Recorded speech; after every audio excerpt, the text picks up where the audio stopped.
जय हिंद दोस्तों, मैं सभी देशवासियों को नमस्कार, सत श्री अकाल और आदाब। तो दोस्तों आपने सुना ही होगा कि ईरान और इजराइल में युद्ध छिड़ चुका है। युद्ध ऐसा छिड़ चुका है कि अब दोनों देशों से लगातार बमबारी हो रही है। हालांकि जो ईरान है और जो ये इजराइल है, ये हमारा इजराइल है, इनके बीच में लगभग 2000 किलोमीटर का डिस्टेंस है। स्टिल ये आपस में लड़ रहे हैं। अब कैसे लड़ रहे हैं? इनके पास एक ही ऑप्शन है लड़ने का, एयर स्ट्राइक के थ्रू। ये एरियल लड़ाई लड़ सकते हैं एक दूसरे से, क्योंकि इनके बॉर्डर आपस में शेयर नहीं होते, एक दूसरे से बॉर्डर इनके टच नहीं है जिस तरह इंडिया और पाकिस्तान के। तो अब ये क्या कर रहे हैं, इधर से तो ये लगातार अपने ड्रोन से हमला कर रहे हैं, मिसाइल से हमला कर रहे हैं। और जो इसराइल है, क्योंकि उसका एयर डिफेंस काफी मजबूत है, वो अपने फाइटर जेट से लगातार ईरान पर हमले कर रहा है, क्योंकि इसराइल जो है काफी एडवांस है एयर डिफेंस के मामले में। अब इसराइल ऐसा नहीं कि इसराइल अपने बलबूते पे कर रहा हो सब काम, इसके पीछे कौन खड़ा है? यूएसए। यूएसए से सारी पावर मिलती है इसराइल को, क्योंकि आप खुद सोचिए, इतने सारे देश है यहाँ पे, मुस्लिम कंट्रीज, और ये अकेला यहाँ पे सर्वाइव कर रहा है। तो किस लिए सर्वाइव कर रहा है? Only because of America. अगर अमेरिका यहाँ से हट जाए तो इसराइल का सर्वाइव करना मुश्किल हो जाएगा। अब रीजन क्या है कि इतनी दूर होने के बावजूद भी इनकी आपस में लड़ाई हो रही है। इनका कोई लेना है ना देना, दो इतने सारी कंट्रीज बीच में बढ़ रही है, इराक के बीच में जॉर्डन है, स्टिल इनकी आपस में लड़ाई हो रही है। ऐसा क्यों हो रहा है दोस्तों? मैं आपको बताता हूँ। ईरान जो है ये खलीफा बनना चाहता है। ये सोचता है कि अरब कंट्रीज में सबसे ऊपर मैं हूँ, मुस्लिमों की जो रिप्रेजेंटेटिव हूँ मैं हूँ। सिमिलरली तुर्की भी यही चाहता है, और सऊदी भी। ये तीनों देश बड़े देश है, और ये तीनों खलीफा बनना चाहते हैं। ये चाहते हैं कि यही पूरे वर्ल्ड में मुस्लिम को रिप्रेजेंट करे, और ये अपने आप को पावरफुल बनाना चाहते हैं। इसी के चलते जो हमारा ईरान है, ईरान क्या है? ईरान न्यूक्लियर वेपन बनाना चाह रहा है। न्यूक्लियर वेपन क्यों बनाना चाह रहा है? क्योंकि अगर ईरान पे न्यूक्लियर वेपन आ गए तो किसी भी आसपास वाली कंट्री के पास न्यूक्लियर वेपन नहीं है, किसी के पास एक्सेप्ट पाकिस्तान। तो अब ईरान पे जब न्यूक्लियर वेपन आ जाएगा तो ये किसी भी कंट्री को डरा देगा, धमकाएगा, और कोई भी इससे लड़ने से पहले डरेगा। क्यों डरेगा? क्योंकि उसे पता है इसके पास न्यूक्लियर पावर है, और न्यूक्लियर पावर आने के बाद ये अमेरिका से भी नहीं डरेगा। जिस तरह से नॉर्थ कोरिया है, वो अमेरिका से नहीं डरता है, क्योंकि उसके पास न्यूक्लियर वेपन है। उसे पता है कि अगर हम पे जान पर बन आई, हम हारने वाले हुए कोई भी हो, तो हम न्यूक्लियर वेपन छोड़ देंगे, वो आखिरी ऑप्शन होगा। तो अब इसराइल इससे इसलिए डरता है क्योंकि अभी तो इसराइल पे ही यहाँ पर सिर्फ न्यूक्लियर वेपन है। इसराइल पे न्यूक्लियर वेपन है, इसके अलावा किसी के पास न्यूक्लियर वेपन नहीं है। और आप समझ ही रहे होंगे इसके पास न्यूक्लियर वेपन कहाँ से है। ऑब्वियसली अमेरिका ने इसकी हेल्प की है, क्योंकि बिना न्यूक्लियर वेपन के ये यहाँ पर सर्वाइव नहीं कर सकता। अब जो ये सऊदी है, इराक है, तुर्की है, और ये जितने भी देश हैं, कुवैत है, ये सब ईरान को पसंद नहीं करते। क्यों नहीं पसंद करते? पहली बात तो ये शिया कंट्री है। ये क्या है? शिया कंट्री। और ये है सुन्नी। मुस्लिम में दो कैटेगरी होती है, एक शिया और एक सुन्नी। तो ये शिया है और ये सुन्नी है। तो शिया और सुन्नी की वैसे ही आपस में नहीं बनती है। सेकेंडली, सऊदी को ये पता है कि जिस दिन ये पावरफुल हो गया तो जो सऊदी का भी नाम है पूरे वर्ल्ड में, वो इतना नाम नहीं ले जाएगा, क्योंकि यहाँ से पावर शिफ्ट होकर यहाँ जा सकती है। और सऊदी भी चाहता है कि पावर शिफ्ट ना हो। और क्योंकि सऊदी पर भी आर्मी इतनी स्ट्रांग नहीं है जितनी ईरान की है, सऊदी भी जो है किस पे भरोसा करता है? यूएसए पे। यूएसए ने अपने यहाँ पर बहुत सारे एयरबेस बनाए हैं सऊदी अरेबिया में, ताकि कोई भी मुसीबत के टाइम पे सऊदी को वो बचा सके। सिमिलरली यूएसए ने यहाँ पर भी अपने वो बनाए हुए एयर, अपने बेस। उसने जॉर्डन में भी अपने बेस बनाए हैं। तो अमेरिका ने अपने यहाँ पर बेस बनाए हुए। अब अमेरिका ने क्यों बनाया? क्या इनके फायदे के लिए? नहीं। अमेरिका चाहता है इन सब कंट्रीज पे नजर रखना, क्योंकि उसे पता है ये जो कंट्रीज है, अगर इन पे न्यूक्लियर वेपन आ गए तो ये अमेरिका जैसे देश से डरने वाले नहीं है।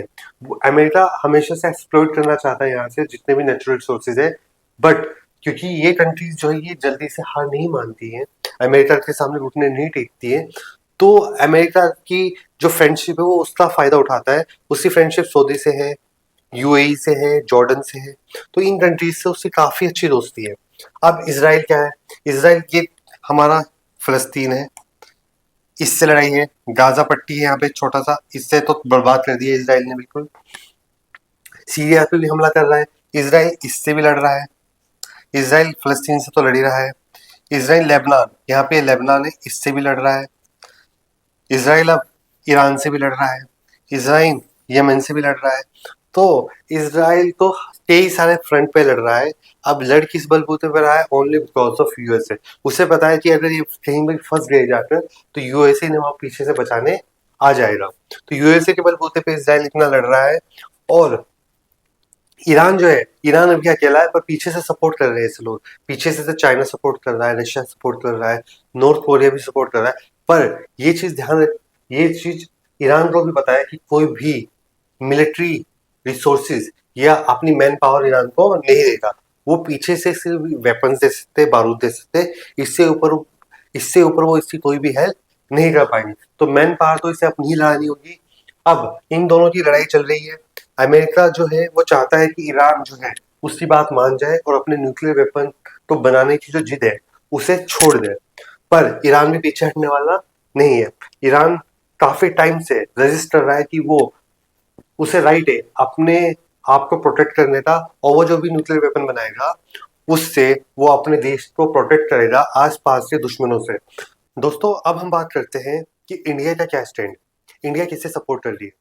वैसे तो जब पाकिस्तान से इंडिया की लड़ाई हुई तो सिर्फ इसराइल और रशिया ने ही इंडिया के फेवर में बोला। इतना नहीं, एटलीस्ट उन्होंने ट्वीट किया और अपने मीडिया में बताया कि वी आर अगेंस्ट टेररिज्म और हम इंडिया के साथ हैं। सो अब इंडिया के साथ क्या दिक्कत है? इंडिया की रिलेशन ईरान के साथ भी ठीक है। मतलब ना लड़ाई है ना दोस्ती इतनी। पहले हम इनसे पेट्रोल और डीजल लेते थे, अब इतना नहीं लेते क्योंकि अमेरिका ने काफी सारे सैंक्शन लगा दिए थे। बट स्टिल इंडिया कोई भी डिप्लोमेटिकली इनसे रिलेशन बिगाड़ना नहीं चाहता।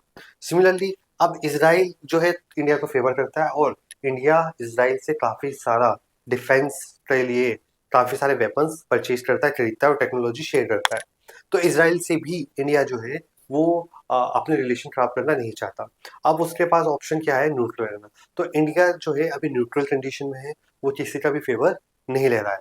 वहीं पाकिस्तान जो है ईरान का फेवर ले रहा है क्योंकि पाकिस्तान की अपनी दिक्कत है, क्योंकि इसराइल फलस्तीन पे काफी सालों से लड़ रहा है और गाजा को पूरी तरह से बर्बाद कर दिया है। सिमिलरली टर्की जो है वो भी अभी ईरान का साथ दे रहा है क्योंकि उसे भी इसराइल से प्रॉब्लम है। इसी तरह रशिया और चाइना भी ईरान को ही फेवर कर रहे हैं। उनके भी अपने लॉजिक्स है क्योंकि उन्हें अमेरिका पसंद नहीं और अमेरिका इसके साथ है। तो देश जो है, काफी देश जो है वो ईरान के साथ और काफी सारे देश जो है वो इसराइल के साथ भी है। जैसे कि यूरोपियन कंट्रीज काफी इसराइल के साथ होंगी और अमेरिका तो है ही।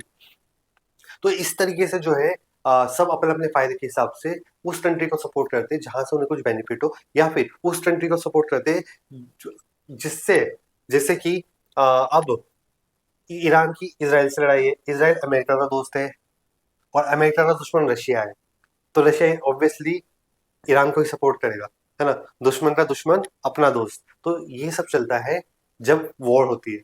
तो अगर कोई दुश्मन से लड़ाई हो रही है तो जिसकी भी लड़ाई हो रही है वो हमारा क्या हो जाएगा? दोस्त हो जाएगा। तो रशिया और चाइना जो है पूरी तरह से ईरान को ही सपोर्ट करेंगे। और यहाँ तक सुनने में आया है कि चाइना जो है कच्चा मटेरियल या कहते हैं बारूद जो है वो ईरान में भेज रहा है ताकि वो और ज्यादा मिसाइल बना सके। और ऐसा नहीं है, ईरान ने भी रशिया की काफी हेल्प की थी जब यूक्रेन से उसकी लड़ाई चल रही थी, क्योंकि ईरान अपने ड्रोन्स बनाता है और इसने अपने ड्रोन्स किसी दिए? रशिया को दिए थे लड़ने के लिए। लड़ाई तो अभी कितने दिन चलेगी ये तो हम कह नहीं सकते। होप करते हैं लड़ाई का जल्द से जल्द अंत हो जाए, क्योंकि लड़ाई किसी भी तरह की युद्ध जो है उससे किसी का कभी कोई फायदा हुआ ना होगा। टेबल पर ही बैठ कर बात हो सकती है, क्योंकि लड़ाई झगड़े से तो अभी तक ये इसराइल एक छोटे से गाजा में जो हमास ग्रुप है उसे भी हरा नहीं पाया है पूरी तरीके से। उससे भी अभी युद्ध विराम ही हुआ है। तो लड़ाई का समाधान तो निकालना बहुत मुश्किल होगा, क्योंकि ईरान भी कोई छोटा मोटा देश नहीं है, बहुत बड़ा देश है। अगर लड़ने पे आया तो सालों से साल निकल जाएंगे। जिस तरह यूक्रेन और रशिया की लड़ाई हो रही है इसमें भी सालों निकल जाएंगे और कोई रिजल्ट नहीं आएगा। तो हम यही उम्मीद करते हैं इनका जंग जो है वो जल्द से जल्द खत्म हो और मिडिल ईस्ट में दोबारा से पीस और अमन हो जाए, क्योंकि लड़ाई झगड़े से सभी देशों की इकोनॉमी जुड़ी होती है और सभी की इकोनॉमी डाउन होती है। तो दोस्तों अगर आपको मेरी इन्फॉर्मेशन पसंद आई हो तो प्लीज़ वीडियो को लाइक कीजिए और चैनल को जरूर सब्सक्राइब कीजिए।